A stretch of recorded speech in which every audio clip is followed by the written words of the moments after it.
اب طریقہ کار تو ہم نے خود بنایا کہ وہی ایک ووٹ صدر ضیاء الحق کا اور وہی ایک ووٹ بازار کی کنجری کا، وہی ایک ووٹ مفتی محمود کا اور وہی ایک جھاڑو دینے والے کا۔ یہ اسلامی طریقہ نہیں، یہ ہے جمہوریت کا طریقہ۔ اب جمہوریت جب ہم نے پسند کی ہے تو اب دیکھ لو پھر کیا بن رہا ہے۔ ورنہ جناب رسول اکرم سب قید صلی اللہ علیہ وسلم نے ہر موقع پہ رہنمائی فرمائی، ہر موڑ پہ رہنمائی فرمائی۔ کس قدر دولت خرچ کی لوگوں نے،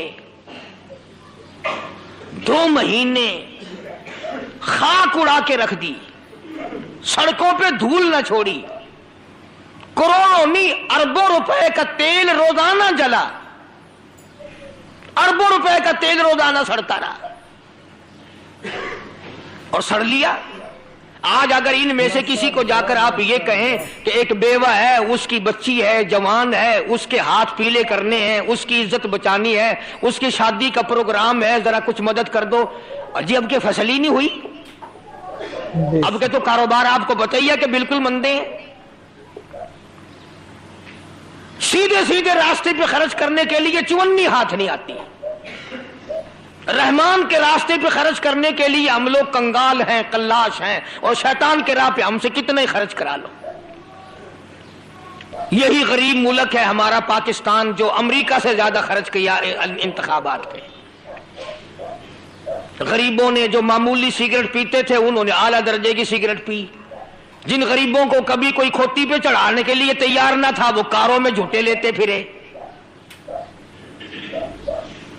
بڑے روزگار بنے، کپڑا لکھنے والوں کے، پریس والوں کے، اشتہار لگانے والوں کے، پوسٹر لگانے والوں کے، سوٹے لے کے ساتھ ساتھ پھرنے والوں کے بڑی روزی اللہ نے کھولی غریبوں۔ کل ایک آدمی کہہ رہا تھا قاری صاحب دعا کرو، اے جڑے الیکشن ہے نا ہر سال تھی من۔ میں کہا کیوں؟ آخر روزی تو بنتی ہے نا۔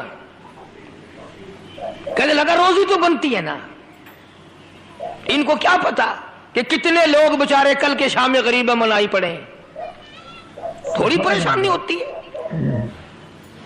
اللہ پاک جل شانہ کا دروازہ جب بھی ہم چھوڑیں گے پریشانی آئے گی، میں بھی اسی میں شامل ہوں۔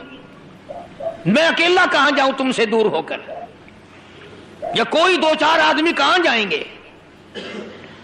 غریب آدمی کو تو کوئی پاس کھڑا نہیں ہونے دیتا، شریف آدمی کو کوئی قریب ہی آنے دیتا۔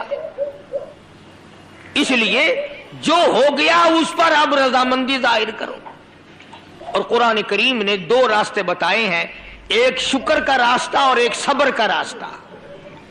جس کو اللہ پاک نے کوئی شے دے دی وہ شکر کرے، ورنہ قرآن کریم کا اعلان لئن شکرتم لازیدنکم، فرمایا او لوگوں میں وہ خدا ہوں جو دے کے لینا بھی جانتا ہوں۔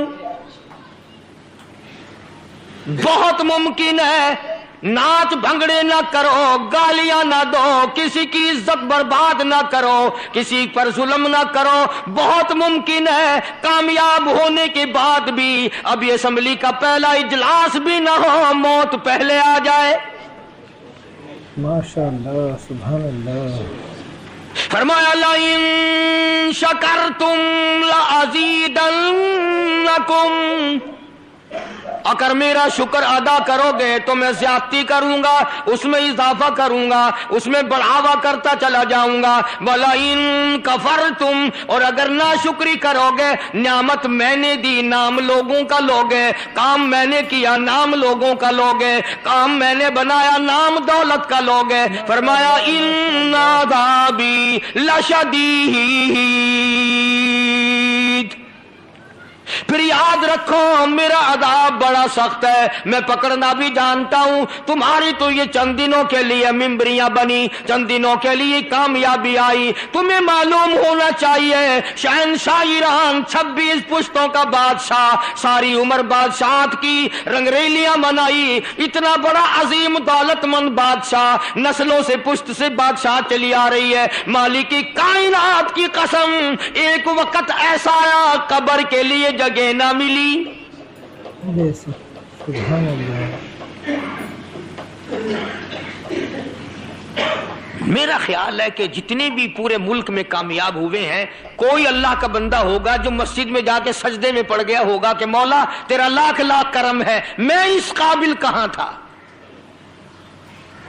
میں اس قابل کہاں تھا کہ میں اتنے بڑے منصب پہ جاؤں، یہ تو تیری عطا ہے، یہ تو تیری کریمی ہے، یہ تو تیری بندہ نوازی ہے، یہ تو تیری مہربانی ہے، یہ تو نے کرم کیا، ورنہ کہاں میں اور کہاں یہ مقام۔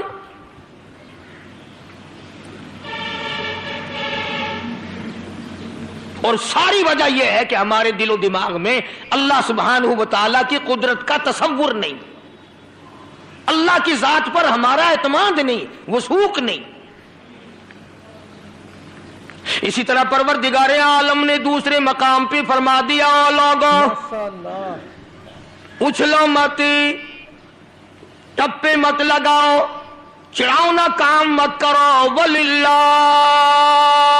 الْعِزَّةُ وَلِرَسُولِهِ، بے شک وَلِلَّهِ الْعِزَّةُ وَلِرَسُولِهِ، عزت اللہ سبحانہ و تعالیٰ کے لیے ہے، اس کے رسول کے لیے ہے۔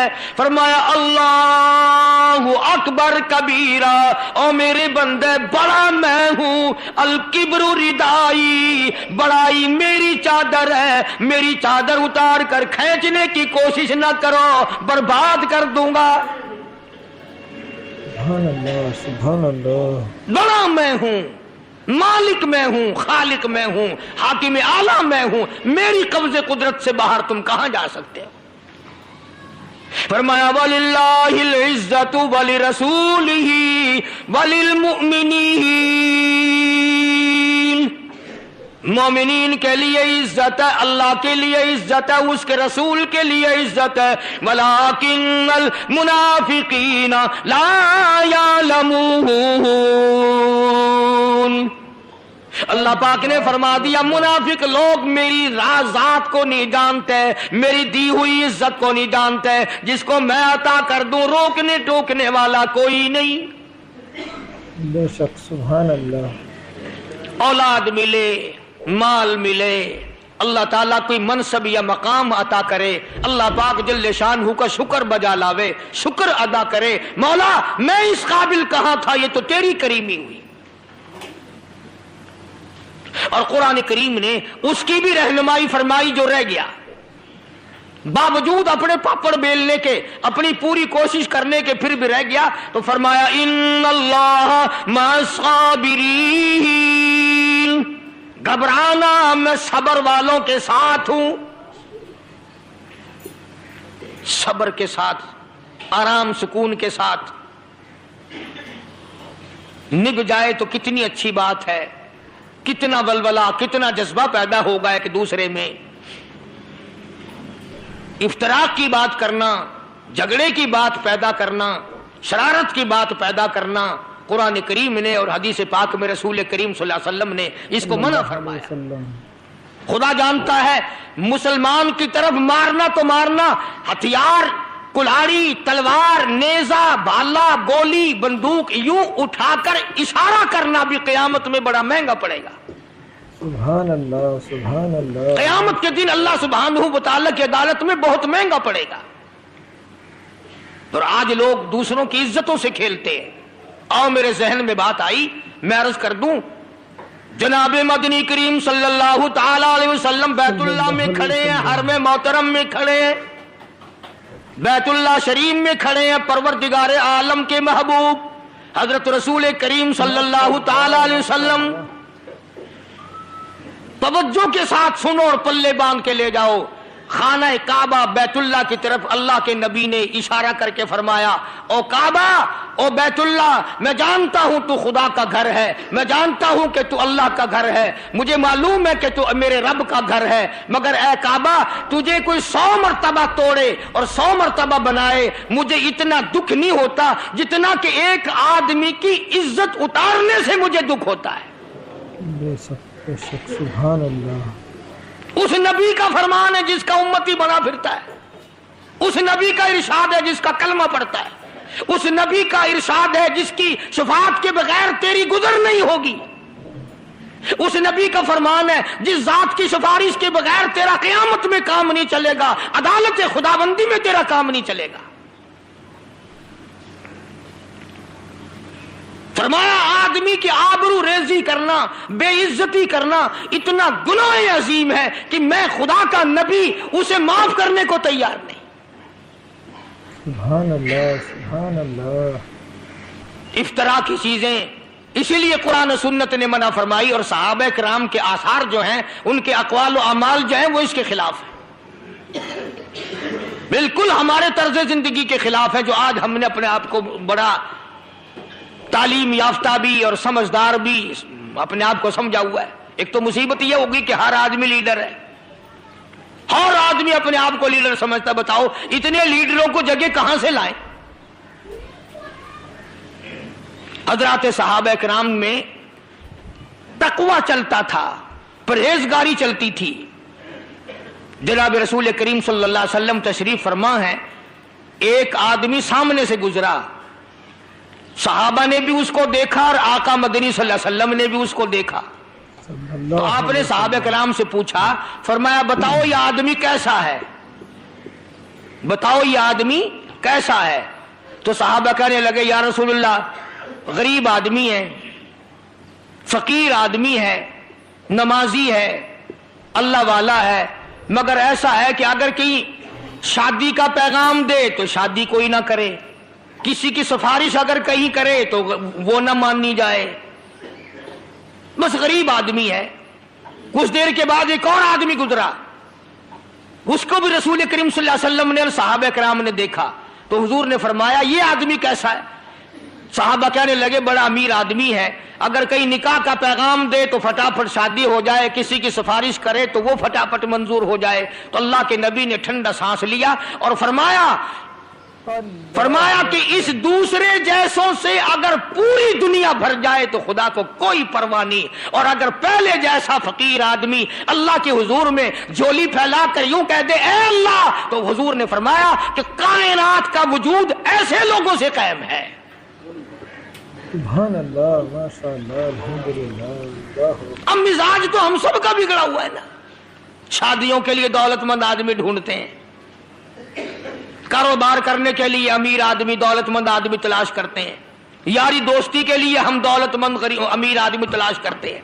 جب سارا ذہن اس طرف ہے تو پھر اگلی باتیں کہاں سے آئیں گی؟ اس لیے قرآن کریم نے فرما دیا جس کو کوئی شے نہ ملے، جس کو دولت نہ ملے، مقام نہ ملے، عہدہ نہ ملے، وہ جھگڑا نہ کرے، شرارت نہ کرے۔ استعینوا بالصبر والصلاۃ، اس کو چاہیے نماز پڑھے، صبر اختیار کرے، نماز سے اس کو سکون ملے گا۔ اب میرے خیال میں جتنے ہارنے والے لوگ ہیں ایک بھی مسجد میں نہیں گیا ہوگا، اسپتال تو پہنچ گئے ہوں گے یا گھر میں لمبے پڑے ہوں گے، مسجد میں جانا بڑا مشکل۔ اس دن میں مسجد کون جائے؟ اور اصل تو جتنے کھڑے ہوتے ہیں ان میں مسجد والا ہوتا ہی نہیں۔ اب تم سارے کہو گے کہ اس کا یہ مطلب ہے کہ بھئی مسجد والے آگے آنے چاہیے۔ میرا مطلب تو یہ نہیں، جب تم خود دنیا دار لوگوں کو آگے لاتے ہو پھر روتے کیوں ہو؟ ہمارے یہاں تو ایک معیار ہے جو ہماری چلتی نہیں، ہم بھی مجبوراً چپ لگا جاتے ہیں کہ ہمیں کیا۔ ورنہ سیدنا امام حسین رضی اللہ تعالی عنہ نے جو کردار دکھایا، جو وقت پر نمونہ بن کے دکھلایا، کہ اتنا بڑا صبر کر کے دکھلایا، میرا دل کرتا ہے کہ میں ہر وقت یوں کہا کروں حسین صابر، حسین صابر رضی اللہ تعالی عنہ۔ ماشاء اللہ، سبحان اللہ۔ سارا خاندان سامنے ہے، اندازہ لگاؤ علی اصغر کو ہاتھوں پہ اٹھا کر لائے، پانی کی اگر بات کر دی تو دشمن نے تیر مارا، حلق میں سے نکل گیا۔ کتنا دل دکھا ہوگا سیدنا امام حسین رضی اللہ تعالیٰ عنہ کا۔ قاسم ابن حسن کی لاش اور تمام بھتیجوں کی اور بیٹوں کی لاشیں خیمے کے چاروں طرف ہیں، مگر میں قسم کھاتا ہوں جب تک روح پرواز نہیں کر گئی حسین کی ایک نماز قضا نہیں ہوئی۔ ایسے وقت میں جبکہ سارا خاندان سامنے ہے، اور صرف حسین کی نہیں، میں تو اس پر بھی قسم کھاتا ہوں کہ پیغمبر کی بیٹی کی بیٹیاں سیدہ زینب کی نماز قضا نہیں ہوئی، سیدہ سکینہ کی نماز قضا نہیں ہوئی، سیدہ سغرا کی نماز قضا نہیں ہوئی۔ اور خدا کے بندو، پیغمبر کے گھر والوں نے سارا خاندان ذبح ہوا دیکھ کر نماز قضا نہ کی، اور آج ہم لمبے پڑے ہیں نمازیں نہیں پڑھتے۔ سبحان اللہ، ماشاء اللہ۔ جو کامیاب ہو گئے وہ ویسے چادر تان کے پڑ گئے کہ چلو کامیاب ہو گئے، اب سو کئی دن کا لمبا سونا سو۔ اب تو فرمایا استعینوا بالصبر والصلاۃ، صبر کا دامن پکڑو، صبر کرو، پھر کبھی اللہ موقع دے گا۔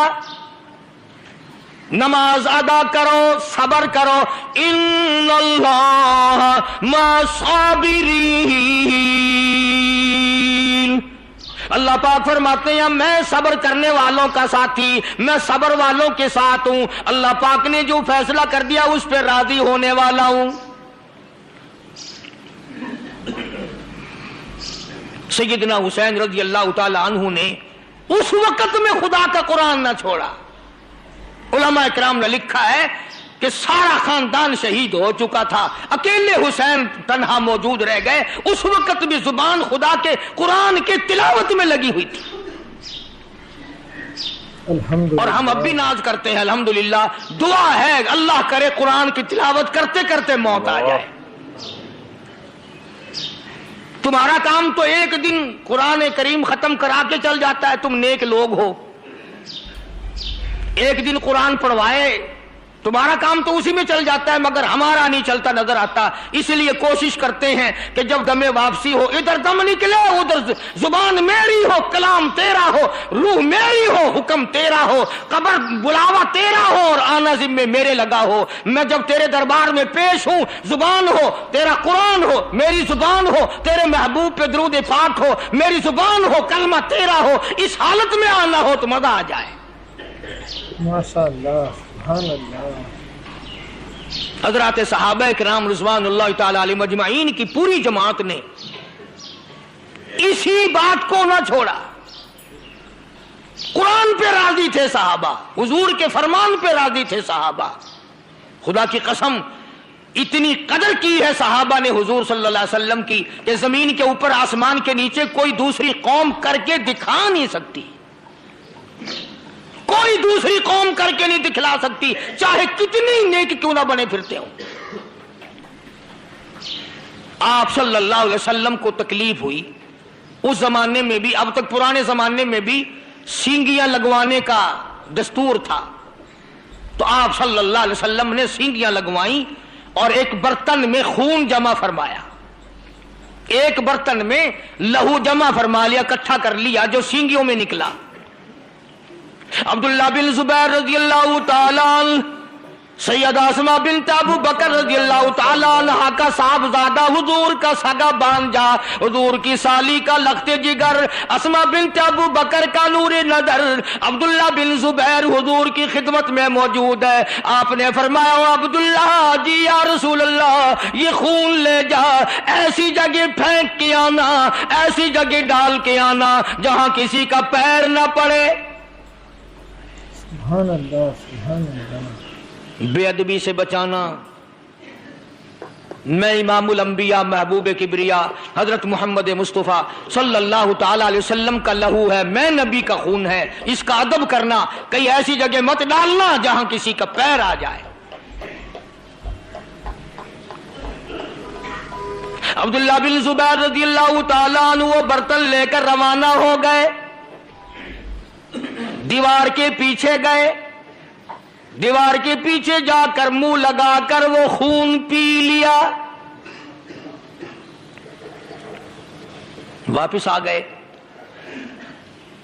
آپ نے سوچا کہ ابھی تو یہ گیا تھا، اتنی جلدی واپس آ گیا، یہ کہاں ڈال کے آیا ہے، یہ کہاں خون کو ڈال کے اتنی جلدی واپس آ گیا، یہ کہیں ایسی جگہ نہ ڈال کر آیا ہو جہاں بے ادبی کا احتمال ہو، بے ادبی کا مقام ہو۔ فرمایا عبداللہ کس جگہ ڈال کے آئے ہو خون؟ کہیں ایسی جگہ تو پھینک کے نہیں آیا جہاں کسی کا پیر آ جائے۔